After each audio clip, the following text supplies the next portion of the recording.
The Projection Booth podcast is sponsored by Scarecrow Video. Try out Scarecrow's rent-by-mail service.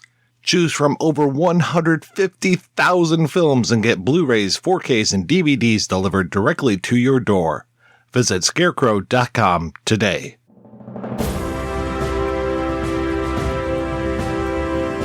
Hold your ears, folks. It's showtime. People pay good money to see this movie.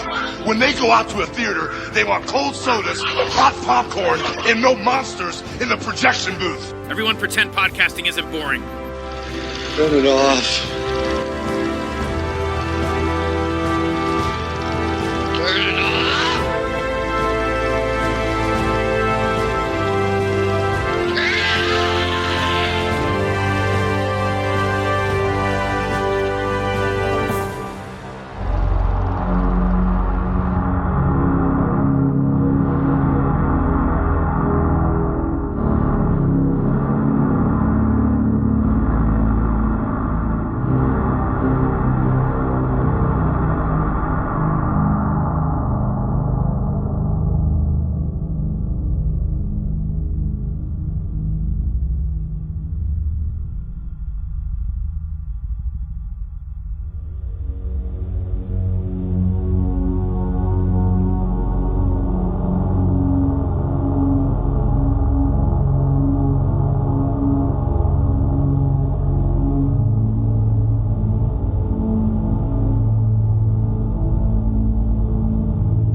Hey folks, welcome to a special episode of the Projection Booth. I'm your host, Mike White.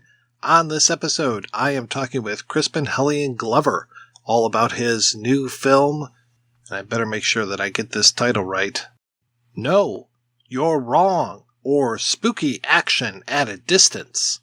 It is his latest directorial effort, which stars him as well as his late father, Bruce Glover, and it is going to be touring around the country starting October 2nd at the Museum of Modern Art in New York. Be sure to check out his website, crispinhellioнгlover.com, for more details and where you can see the film. Hopefully it will play around you, as he does not release his movies on DVD, Blu-ray, VHS. So if you're still waiting for What Is It and Everything Is Fine, keep waiting. It's not coming out anytime soon. So maybe one of these days for a Modi May, we'll talk about one of his 2 other directorial films. But in the meantime, hopefully you'll be able to catch No, You're Wrong, or Spooky Action from a Distance. Thank you so much for listening, and I hope you enjoyed the interview. Mr. Glover, thank you so much for your time today. I really appreciate this. Yes, well, thank you for having me. I appreciate it as well. Yeah, we did an email interview, probably back in 2011. So, Oh, good. Okay. nice to actually be able to speak with you via this medium. Yeah, well, Zoom has really become a fascinating thing. What was the interview for? Obviously, I assume for one of my films when I was touring by email.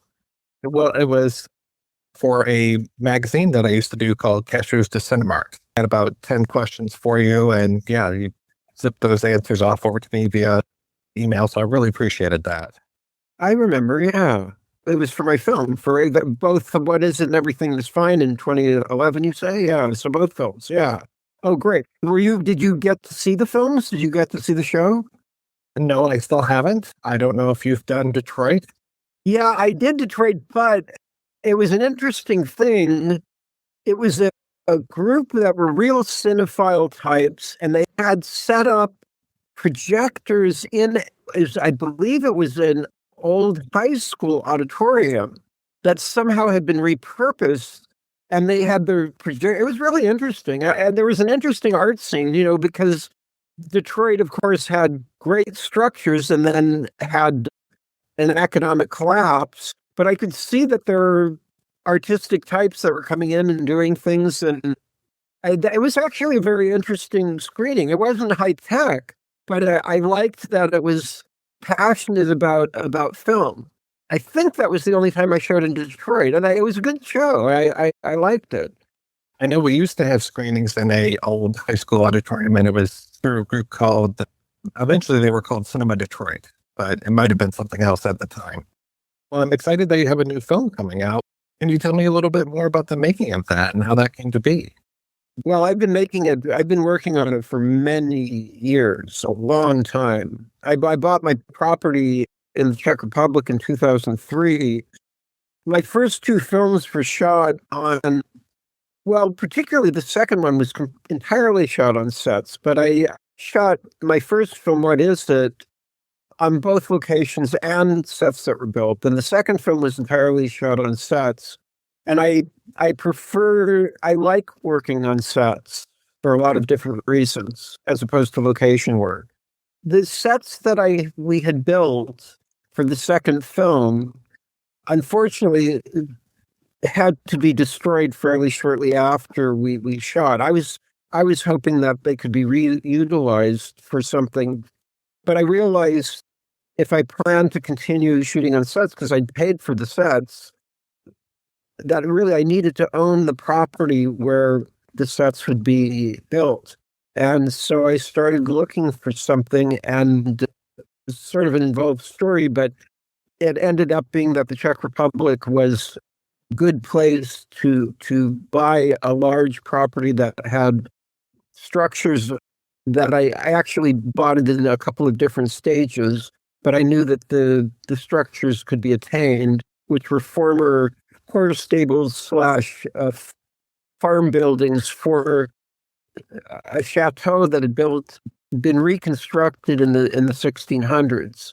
And so when we shot it, the cast and crew stayed in the chateau, which has many bedrooms and bathrooms, and then we would walk next door and shoot in the sets that I had built in. It's about 18,000 square feet of what were these buildings not made for that purpose originally, and now they are still filled with these various sets, which I always knew I could reutilize later for subsequent productions, which is what I'm planning to do. So there's been multiple stages as to how things were constructed and for what purposes, and even while I was structuring the script as to what kind of sets or scenes would be set and what kind of sets. So it was multi-constructed at the same time. And it was developed for myself and my father to act in together. He and I had never acted in a film together. My father, Bruce Glover, who died earlier this year, was in films like Chinatown and Diamonds Are Forever, and worked a lot, but we'd never acted together ever. So it was structured that way, or it was constructed that way. But then a lot of other things came into being. I changed things around the screenplay. The initial screenplay we shot over a period of three years, I believe, in different production segments. There's different time periods in the film: 1868, 1888, 1918, 1948, and contemporary, which also ended up being a very large post-production element in terms of color correction. I spent two years on color correction. I don't know if you're able to see the trailer that was sent. Yeah, you might be able to detect that there's certain scenes that have certain kinds of looks to it which are different from others. We spent literally 2 years or even more dealing with, the film was shot on 35 millimeter negative. And then we did certain things with certain scenes with reshooting with a different film camera, the original footage, but it was there's a 35 millimeter camera that was owned by one of the great Czech filmmakers named Karl Zeman. He came from animation. If you've seen some of his films, you know how amazing he is. There's a not-for-profit organization that I began with a number of Czech fellows that has to do with the 35 millimeter film processing laboratory that we have the equipment at my property. Most of that equipment is just there. It hasn't actually become working, but I had a 35 millimeter 4K digital scanner that I shipped over I bought it in Los Angeles and had it shipped over to Czech, where that was reconstructed and functioned. We used that for scanning the film, but then we had to shoot certain scenes. So the 1868 and 1888 stuff we shot with Karl Zeman's hand crank camera that he had, which it has hand crank has a different quality. It's the older cameras that they used for silent filmmaking, and we wanted to get some of that quality. It wasn't what I initially had planned to do. Everything was shot 35 millimeter color. Most of it was Fuji film. This will be the last film ever released that a majority of it was shot with Fuji. Some of it later on was shot with Kodak, but that was more in the contemporary scenes that I added later, which I call the spooky action at a distance part of the film. The film became a film within a film. I don't want to say too much. I'm very curious to see how people interpret things.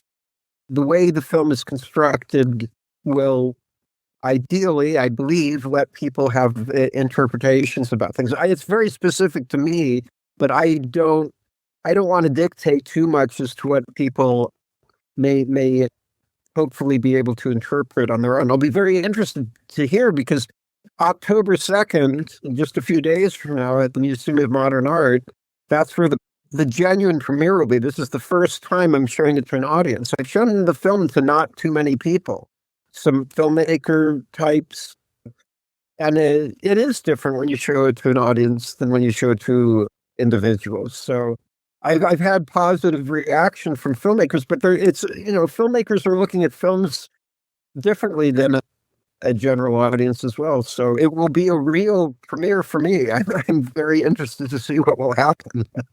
You always have such interesting casts in your films, and I was curious if you could tell me how the casts come about.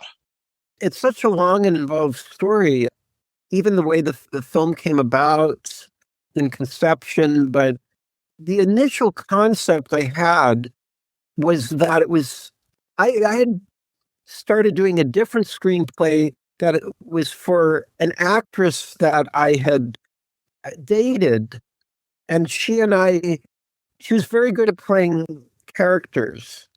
And I didn't end up making that film for a lot of different reasons, but I still would have liked to have made the film. It was actually an interesting concept, but I realized I wanted to make a two-person film that just because it would be simpler production-wise. So I started thinking, well, I'll make a two-person film with myself and my father. So in the initial outline for the film, there were other characters that were written as shadow characters that you would just see somebody in silhouette or on the telephone, and that it would mainly be myself. But then I started writing. I was interested in a certain kind of classical hero's journey story structure that had romantic interest characters. And as soon as I started writing the female romantic interest characters, I realized these can't be shadow characters. Those have to be flesh and blood, cast with flesh and blood people. So that took some doing it. It basically was with people that I knew in one way or another, or people that I knew that knew people that I knew.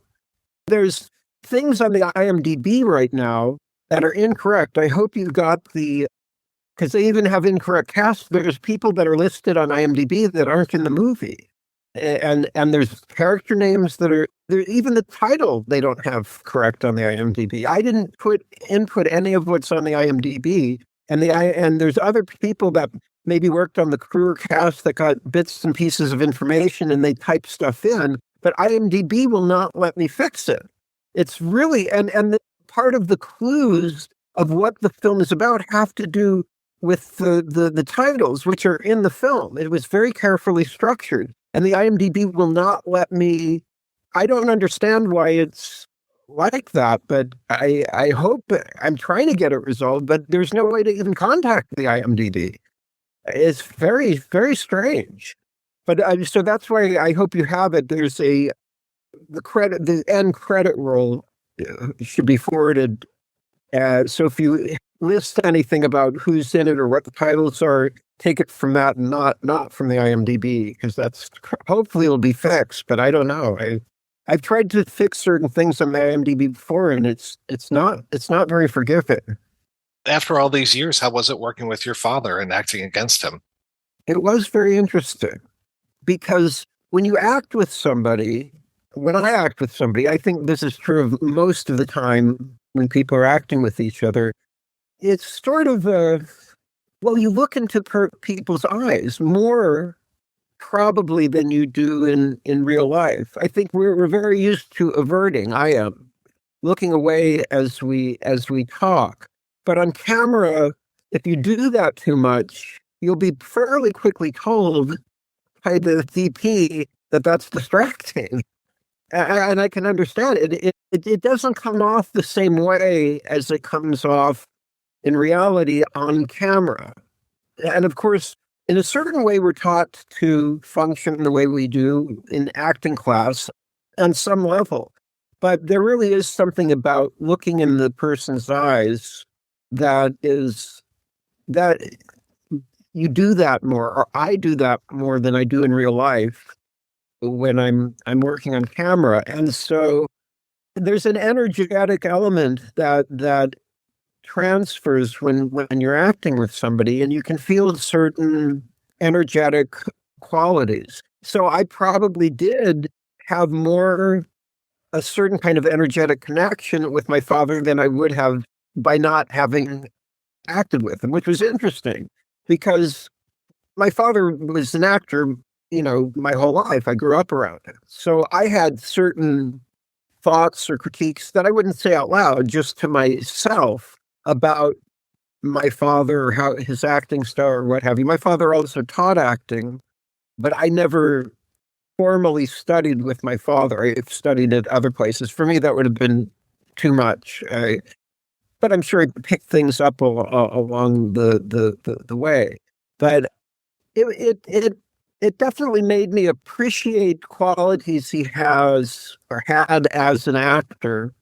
And of course, I had to direct him. I had directed him in my second film. So I directed him before, which was very easy to do. He was easy for me to direct. I mean, certain days I was able to have more positive facts. Some things which I ended up cutting out of the film, I didn't feel like I affected as positively, but I understood how to work and direct him, and he did respond to direction well. But he also was involved in the writing, which again, IMDb doesn't have the correct writing credits on it either. But that was difficult. That was very, very, very, very difficult. I had started working with a friend of mine who also has a writing credit on it, named Mike Pelagi. And I knew my father was going to want to get involved in the writing. And I wanted somebody that I liked, that I could work with, that was a good writer. And because I knew my father would get involved, and I would want to have somebody that I could talk to and not have a kind of issues with about the writing. And what I predicted was true. My father did get involved in the writing, and it was very, very difficult. But he also did come up with things that are in the film that were different from what I initially had, that were good. So there was and it affected, the film changed in many different ways. There's 2 titles in the film. I don't want to say too much, but the second title came in later. The first title was there from early on, and it's referenced within the film. Both of the titles are referenced within the film, but at the same time, I don't like things to become dictatorial as to how an audience should feel about things. So hopefully there's enough room that people can interpret things on their own. Now, is the best place for people to keep up with where these screenings are happening, is that through your website? Yeah, and I've had that website for years, and there's a thing where you can sign up for a newsletter, which is actually the best thing, because I toured straight from the year 2005 through 2020, at least once a year, all over the world. I traveled all over the United States, Canada, Japan, Europe, New Zealand, Australia, and not all over the world, but those places. And for 15 years straight, I until 2020, when the pandemic happened, and then I couldn't tour. And I decided, all right, well, this natural pause, I was already in post-production at that point. Little did I know the post-production was going to take 5 years, more than 5 years. I'm still dealing with post-production things right now, just days before the actual premiere. So people, when they sign up, I just sent out a big email of all the people that have signed up over the years, and it had a huge amount of engagement, which I'm happy of and happy for, and sold a huge amount of tickets for the premiere, and the other shows are listed at the IFC. There's also a movie that I acted in that's playing. I'm doing a Q&A, I think on the 8th and the 9th at the IFC in NYC. The premiere is at the Museum of Modern Art, which I'm very happy to be premiering the film. That's such a that's my favorite place to go. Their film programming is my favorite programming in the world. I regularly go to see their film programming. But that's where the location of the world premiere, October 2nd, is. Then the IFC, there's I think it's 2 nights, 8th and 9th. There's where I'm doing a Q&A after the film I acted in called Mr. K, which is an interesting movie that can have, people can have multiple interpretations of. And then my film, I'll be performing, all of my shows, I perform what I call it's called Crispin Hellion Glover's Big Slideshow, but there's different variations of it for the different films. This variation I have to make a bit shorter because the new film is a bit longer than my other films. I just cut it. It was 90 minutes, and then I cut it about 3 months ago to 85 minutes, which doesn't sound like a lot, but 5 minutes is a lot. And I changed things around, and I'm happy with the edit.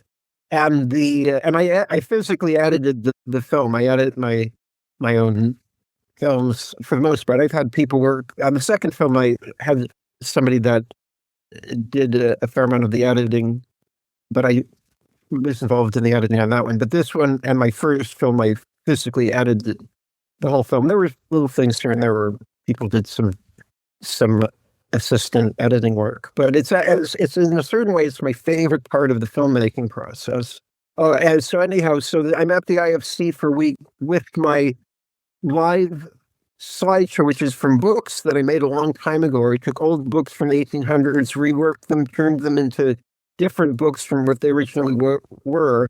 They're profusely illustrated, and the images are projected as I dramatically narrate these different books. Then I introduce the film.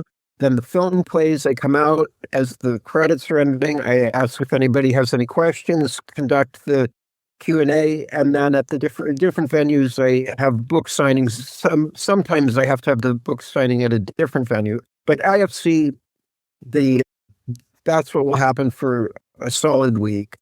Then I'll be in LA. I think it's the 18th and 19th at the Aero Theater in Santa Monica.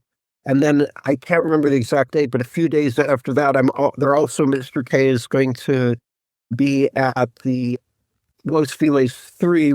Both of these theaters are programmed by the American Cinematheque, and that's who I've been with in Los Angeles since 2005. Usually I'd played at the Egyptian, but the Egyptian was recently purchased by Netflix. Well, I may still have a show at the Egyptian later, but first my shows are at the Aero, which is in Santa Monica, also an excellent screen in the venue in a nice older, I believe it was built in the 40s. And then the Los Feliz 3 is also a nice deco theater. That's where there'll be a Mr. K screening. I'm forgetting the exact date, but a few days after the Aero shows. And then I'll be in Chicago, and I'm forgetting the exact dates of that. But one night, the first night, I'm doing a Q&A after Mr. K. And then the next night, I'm performing my show and showing Know You're Wrong or Spooky Action of Distance, and then the Q&A and book signing. And that the music box is that's a huge venue, it's 700 seats. And I've been playing there as well since 2005. And the music box is great. Brian Andriotti, who runs it, has always been very helpful, and I appreciate it. And yeah, so I'm looking forward to all of this. Mr. Glover, thank you so much for your time. This is such a pleasure talking with you. Well, you too. I appreciate it. Thank you for getting to interview again. I appreciate the help.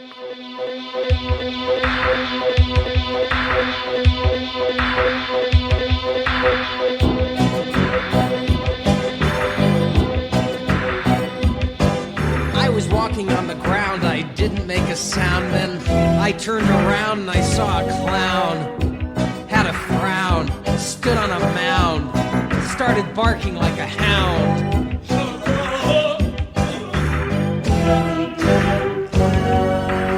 When I came to it, I found he showed me something that was brown. So we became great friends, and late in life, we got sick.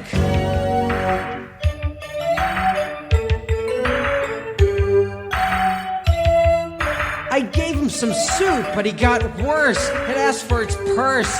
It got it, but it was empty, so it cried aplenty. I wondered what to do. I didn't know what to think, so I got a drink. And then I showed it something that was round. Then it died, smiled, and fell on the ground.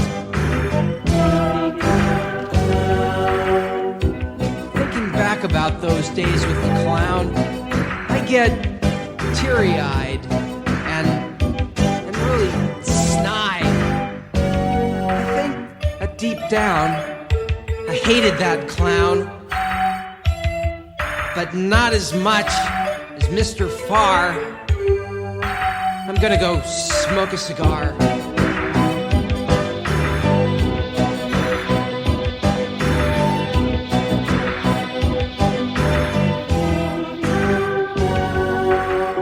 On the ground, I didn't make a sound, and then I turned around, I saw a clown. A clowny clown. hate you, clown. Your ugly frown, smiley lips. I think I'll clip you across the nose, clown. Want this cigar? We'll get you real far. Like Mr. Farr. Get it? Mr. Farr? Clown. Clown. See what a cigar will do? Clown. Ugly clown.